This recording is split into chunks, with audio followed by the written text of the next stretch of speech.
Hello everyone, welcome to my channel government jobs India. आज मैं आप लोगों के लिए लेकर आई हूँ एक बहुत अच्छी अपडेट जो कि एयरपोर्ट अथॉरिटी ऑफ इंडिया की तरफ से रहने वाली है।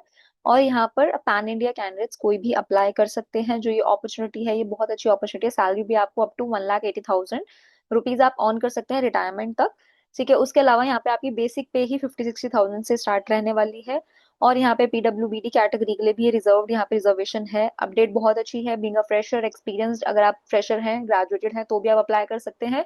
अगर आपको एक्सपीरियंस है, पोस्ट ग्रेजुएटेड है, तो भी अप्लाई कर सकते हैं। एडवर्टीजमेंट आपको मैं दिखा देती हूँ।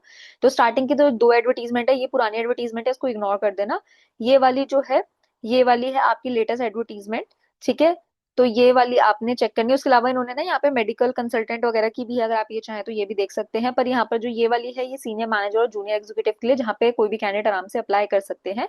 और इसके अलावा अपेरेंटिस अपॉर्चुनिटी भी है, तो वो भी आप चाहे तो यहाँ से देख सकते हैं। जो कैंडिडेट अपेरेंटिस चाहते हैं, अदरवाइज आप मुझे कमेंट कर देना अपेरेंटिस, तो मैं आपको इस पे भी अपडेट दे दूंगी। तो फिलहाल हम इसकी बात करते हैं। आप देख सकते हो 389 पोस्ट है। ठीक है, ये जो अपडेट है 22 जुलाई को अपडेट हुआ था, पर 3 अगस्त से इन्होंने रिक्रूटमेंट लेनी स्टार्ट कर दी थी और सितंबर में ये क्लोज हो जाएगा। ठीक है, तो यहाँ से हम इसकी एडवर्टीजमेंट, जब आप इस पे एडवर्टीजमेंट पे क्लिक करोगे तो आपको ऐसे ऑप्शन आएगा हिंदी या इंग्लिश डाउनलोड करने के लिए। फिर जब आप इंग्लिश डाउनलोड पे क्लिक करोगे तो आपकी ऐसे ऑफिशियल एडवर्टीजमेंट खुल जाएगी। ठीक है, आप देख सकते हो, ये government of India public sector enterprise है, एयरपोर्ट अथॉरिटी ऑफ इंडिया उनकी तरफ से रहने वाली है। ठीक है, यहाँ पे एआईआई में काफी सारी अपॉर्चुनिटीज निकली हुई हैं। और यहाँ पर आपकी जो एप्लीकेशन रहेगी वो सिर्फ ऑनलाइन मोड के थ्रू ही रहने वाली है। ऑनलाइन तरीके से ही आपने अप्लाई करना है, वो भी मैं आपको एक बार बता दूंगी। तो आप यहाँ पे पोस्ट देख सकते हो, ये कम्प्लीटली परमानेंट पोस्ट रहने वाली है, कोई भी टेम्पररी पोस्ट नहीं रहने वाली है। यहाँ पर आप देख सकते हो बहुत सारी पोस्ट है। ऊपर से यहाँ पर आप देख सकते हो रिजर्व भी है, पीडब्ल्यूबीडी कैंडिडेट्स के लिए तो अलग से रिजर्व है। उसके अलावा टोटल जो है वो भी इन्होंने यहाँ पे बता रखी है, वो मैंने आपको 300 समथिंग पोस्ट बताए थे। अनरिजर्व के लिए, ईडब्ल्यूएस के लिए, ओबीसी, एससी एसटी, सबके लिए यहाँ पे पोस्ट अवेलेबल होने वाली है। ठीक है, यहाँ पे इन्होंने पीडब्ल्यूबीडी बेंचमार्क जो कैंडिडेट्स है उनके लिए भी रिजर्वेशन किसी क्राइटेरिया से वो सब कुछ बता दिया गया है। उसके अलावा ये एजुकेशन क्वालिफिकेशन बताइए, जितनी भी अपर जो पोस्ट है जो कि सीनियर मैनेजर्स के लिए है, वहां पे आप देख सकते हो। जैसे ये जो है इंजीनियरिंग सिविल में है, तो आपके पास बैचलर्स डिग्री होनी चाहिए इंजीनियरिंग या फिर टेक्नोलॉजी इन सिविल। उसके अलावा आपको पोस्ट बैचलर्स, आपके पास 3 साल का एक्सपीरियंस होना चाहिए।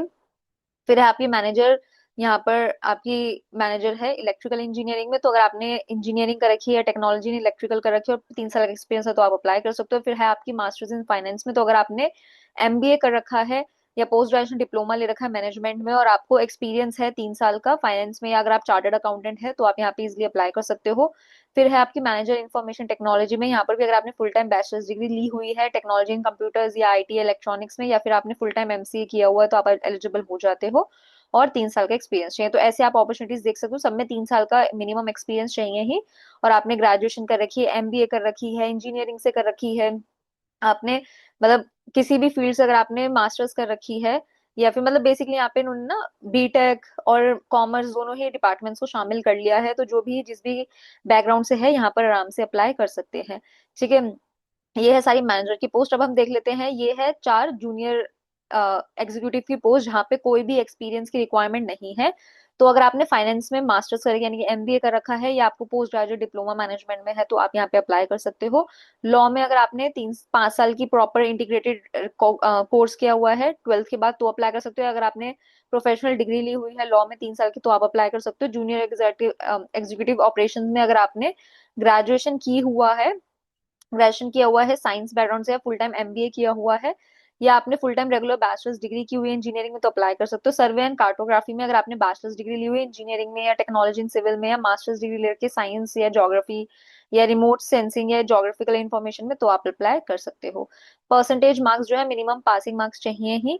ठीक है, उसके अलावा आपकी जो भी डिग्री डिप्लोमा है वो सर्टिफाइड मतलब यूनिवर्सिटीज वगैरह से होना चाहिए, तो वो बहुत जरूरी है। उसके अलावा इन्होंने यहाँ पे और भी चीजें बताई कि अगर आपने ओपन या डिस्टेंस से की हुई है तो आप कैसे अप्लाई कर सकते हो। अगर आपने प्रोफेशनल डिग्री जो ली हुई है वो लॉ की, वो बार काउंसिल ऑफ इंडिया के थ्रू रजिस्टर्ड ही होनी चाहिए, तभी आप अप्लाई कर सकते हो। और कैंडिडेट्स जो बैचलर डिग्री जिन्होंने टेक्नोलॉजी में ली हुई है, वो भी अप्लाई कर सकते हैं उन क्वालिफिकेशन के लिए जो कि बैचलर डिग्री इंजीनियरिंग जहाँ पे चाहिए।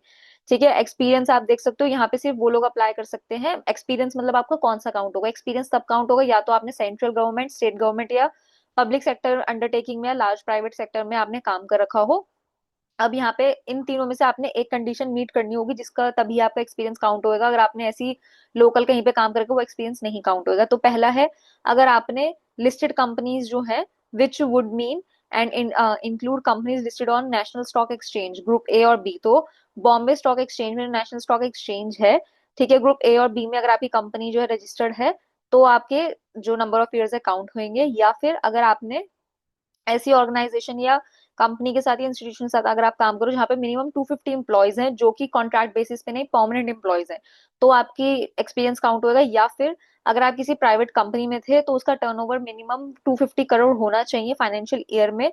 और अगर आप लॉ फर्म में काम करते हो तो उसका मिनिमम 10 करोड़ का फाइनेंशियल ईयर में टर्नओवर होना चाहिए। तो ये ही आपके एक्सपीरियंस काउंट होंगे मैनेजर की जॉब के लिए। आप अगर 32 साल की उम्र, जो 32 ईयर्स तक आप अप्लाई कर सकते हो। जूनियर एग्जीक्यूटिव के लिए 27 ईयर्स तक अप्लाई कर सकते हो। उसके अलावा रिजर्व यहाँ पे रिलैक्सेशन भी है, ST SC के लिए 5 ईयर्स के लिए, OBC के लिए 3 ईयर्स की, और जो PWD कैंडिडेट्स हैं उनके लिए 10 ईयर्स की। उसके अलावा जो एक्स सर्विस मैन है, ठीक है, उनका भी यहाँ पे इन्होंने बता रखा है, उनको भी यहाँ पे रिलैक्सेशन है, ठीक है। उसके अलावा यहाँ पर अगर आपने AAI, upper age limit is relaxable by maximum 10 years for candidate who are in regular service of AAI and have completed their probation और इनिशियल अपॉइंटमेंट। तो अगर आप ऑलरेडी AAI में पहले भी सिलेक्ट हुए हो और आपने अपना प्रोबेशन पीरियड कंप्लीट किया या इनिशियल अपॉइंटमेंट कंप्लीट किया है, तो आपको 10 साल की यहाँ पे रिलैक्सेशन मिल जाती है। आपका डेट ऑफ बर्थ जो होगा वो 10th की मार्कशीट वगैरह से कैलकुलेट किया जाएगा। अब ओपनिंग डेट जो है वो 8 अगस्त से स्टार्ट हो गया था, लास्ट डेट जो है वो 7 सितंबर रहने वाली है। तो जितनी जल्दी हो सके अप्लाई कर देना। यहाँ पर अभी टेंटेटिव डेट अनाउंस नहीं की गई है कंप्यूटर बेस्ड टेस्ट की, पर आपको बता दिया जाएगा, आपने वेबसाइट पे देखना होगा। सिलेबस वगैरह सब कुछ मैं आपको दिखाऊंगी ही। मैनेजर के लिए जो सैलरी है वो 60,000 से स्टार्ट होकर मैक्सिमम 180,000 तक जाएगी बेसिक पे, जहाँ पे आपका 3% के हिसाब से हर साल इंक्रीमेंट होगा। और जूनियर के लिए 40,000 है स्टार्टिंग पे, 3% के हिसाब से इंक्रीमेंट होते होते रिटायरमेंट तक 140,000 आपकी बेसिक पे हो जाएगी। उसके अलावा आपको 35% अलग से पर्क्स मिलेंगे, HRA और अलग बेनिफिट्स। आपके यहाँ पे मेडिकल बेनिफिट्स वगैरह सब कुछ रहने वाले हैं। In total 14 lakhs per annum आपकी सैलरी होगी जूनियर पोस्ट के लिए, और 21 लाख रुपीज होगी मैनेजर पोस्ट के लिए। ठीक है, तो ये सब कुछ इन्होंने यहाँ पे बताया हुआ है, एज क्वालिफिकेशन सब कुछ यहाँ पे इन्होंने बताया। और एक चीज यहाँ पे इन्होंने बताई हुई है कि जो भी OBC कैंडिडेट अगर अपना सर्टिफिकेट लगा रहे हैं एज रिलैक्सेशन के लिए या किसी भी चीज के लिए, तो उनका जो सर्टिफिकेट है वो फाइनेंशियल ईयर 2026 और 2027 का होना चाहिए। मतलब आप पुराना सर्टिफिकेट, कास्ट सर्टिफिकेट नहीं लगा सकते हो।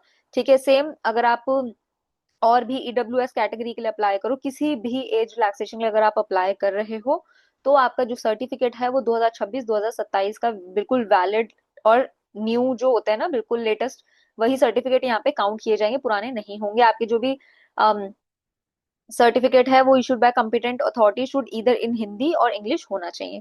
तो यहाँ पे इन्होंने ये सारी इन्फॉर्मेशन दी हुई है, वो आप एक बार अच्छे से रीड आउट कर लेना। स्क्राइब के लिए भी यहाँ पे इन्होंने दे रखी है, स्क्राइब एंड कंपनसेटरी टाइम भी आपको यहाँ पे मिल जाएगा, उसके लिए भी आप अप्लाई कर सकते हो। ठीक है, तो ये सब आप एक बार गो थ्रू कर लेना। हम और चीजें देख लेते हैं जो और इम्पोर्टेंट। सिलेक्शन प्रोसेस कैसे रहने वाला है? सिलेक्शन प्रोसेस रहेगा आपका कंप्यूटर बेस्ड टेस्ट यहाँ पे आपका होने वाला है, जो कि हर पोस्ट के लिए कंडक्ट किया जाएगा। ठीक है, there will be no negative marking. यहाँ पे ये स्पेसिफिकली बहुत अच्छा प्लस पॉइंट है कि कोई भी नेगेटिव मार्किंग यहाँ पे नहीं होगी रॉन्ग आंसर्स के लिए। तो आप आराम से अपना टेस्ट जो भी एग्जाम दोगे वो कंडक्ट आप कर सकते हो, आराम से दे सकते हो। उसके अलावा कंप्यूटर टेस्ट के अलावा आपका यहाँ पे एप्लीकेशन वेरिफिकेशन, सब्सिक्वेंट टेस्ट वगैरह जो है वो भी यहाँ पे रहने वाला है। अभी इन्होंने बस CBT के बारे में बताया, यहाँ पे और कोई टेस्ट अभी नहीं इतना बताया गया है। उसके अलावा जो मैनेजर फायर सर्विसेज के लिए अप्लाई कर रहे हैं, उनका फिजिकल इंड्योरेंस टेस्ट जैसे रनिंग वगैरह ये सारी चीजें भी हो सकती हैं, क्योंकि उनका जो जॉब है वो बहुत हैक्टिक रहेगी।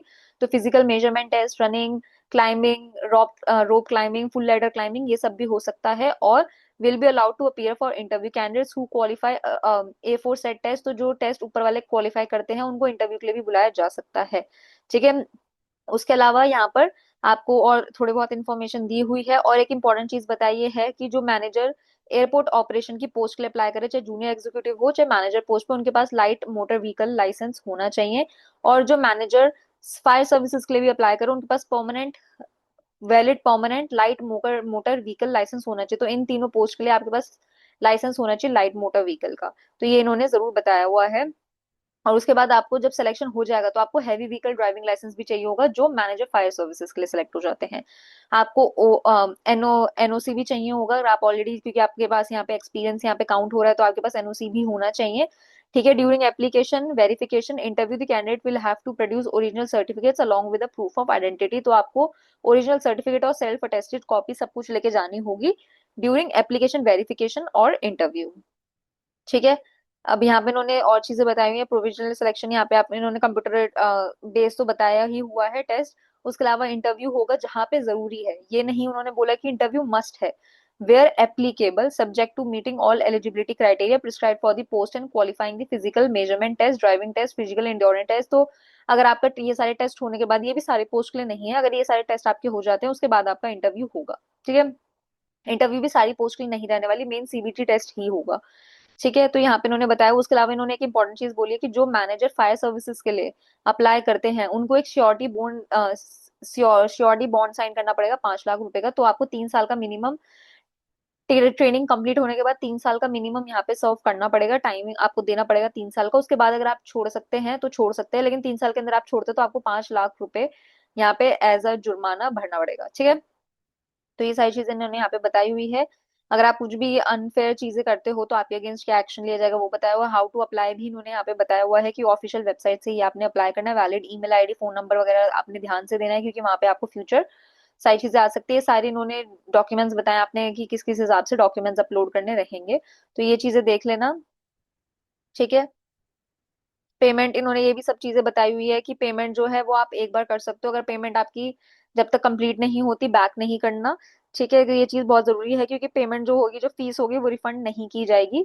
तो यहाँ पे इस चीज का जरूर जरूर ध्यान रखना है। यहाँ पे जो फीस रहने वाली है वो 1000 रुपीज रहने वाली है। ठीक है। इंक्लूडिंग जीएसटी है। पर जो एससी कैंडिडेट है, एसटी कैंडिडेट है, पीडब्ल्यूबीडी कैंडिडेट है, विमेन कैंडिडेट है और अपेरेंटिसेस जिन्होंने की हुई है, यानी कि इनके साथ पेड ट्रेनिंग ऑलरेडी ली हुई है, उनको कोई भी पेमेंट फीस नहीं देनी है। इनकी तरफ से अपेरेंटिसेस भी आई हुई है, मैंने आपको बताया है। अगर आप अपेरेंटिसेस के बारे में जानना चाहते हो तो कमेंट में अपेरेंटिसेस लिख देना, मैं उस पर भी वीडियो बना दूंगी। ठीक है। तो यहाँ पे ये भी इन्होंने चीजें बताई हुई है। प्रेस बटन, बैक बटन, ये इन्होंने स्पेशली मना करा है अवॉइड डबल चार्ज के लिए, कि आपने बैक बटन तो बिल्कुल भी नहीं प्रेस करना है। तो ये सारी चीजें उन्होंने यहाँ पे बताई हुई है। उसके अलावा आपने यहाँ पे कैंडिडेट्स आर एडवाइज कि आप अपना for future reference there is no need to send the print out to AAI office. Advise तो आप अपना, लेकिन प्रिंट आउट जो है फ्यूचर रेफरेंस के लिए अपना आप रख लेना एप्लीकेशन वगैरह का। ठीक है। जनरल कुछ इंस्ट्रक्शंस बताए हुए हैं, तो ये सारी चीजें एक बार गो थ्रू जरूर कर लेना, क्योंकि जनरल इंस्ट्रक्शंस आपको पता है हर उसमें होता है। तो बाकी इसके लिए बस इतना ही है। एक बार मैं आपको थोड़ा उसका भी आइडिया दे देती हूँ। तो आप देख सकते हो ये अपडेटेड अपडेटेड। अब यहाँ पे आप देख सकते हो ये वाला जो है, ये आपका ऑनलाइन रजिस्ट्रेशन लिंक है। ठीक है। इस पे क्लिक करोगे तो आप ऑनलाइन रजिस्टर कर सकते हो।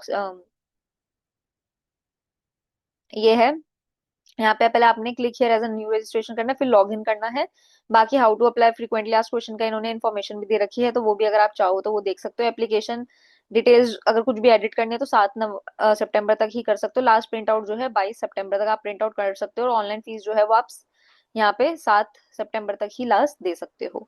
ठीक है। उसके अलावा इन्होंने, मैंने आपको बताया सिलेबस बताया, तो सिलेबस पे भी आप क्लिक कर सकते हो। सिलेबस पे आप जब क्लिक करोगे तो आपको डिफरेंट डिफरेंट पोस्ट है, जैसे जूनियर एग्जीक्यूटिव के लिए कंप्यूटर बेस्ड का क्या सिलेबस है, जूनियर एग्जीक्यूटिव के लिए ऑपरेशंस के लिए, सर्वे कार्टोग्राफी के लिए, उसके अलावा इंजीनियरिंग सिविल के लिए, मैनेजर के लिए, सबके लिए पोस्ट के हिसाब से इन्होंने यहाँ पे सिलेबस बताया हुआ है। तो वो भी सिलेबस जरूर खोल के देखना, क्योंकि उससे आपको आइडिया लगेगा कि किस हिसाब से कंप्यूटर बेस्ड रहते हैं। उसके अलावा इन्होंने यहाँ पर ये भी नई नोटिफिकेशन दी कि रिजल्ट जो है वो भी आउट हो गए हैं, किसके, जिन्होंने 2025 में इन पोस्ट के लिए अप्लाई किया था, नॉन एग्जीक्यूटिव पोस्ट वगैरह के लिए अप्लाई किया था, तो उनके भी रिजल्ट आउट हो गए। तो जो देखना चाहते हैं वो बिल्कुल यहाँ पे देख सकते हैं।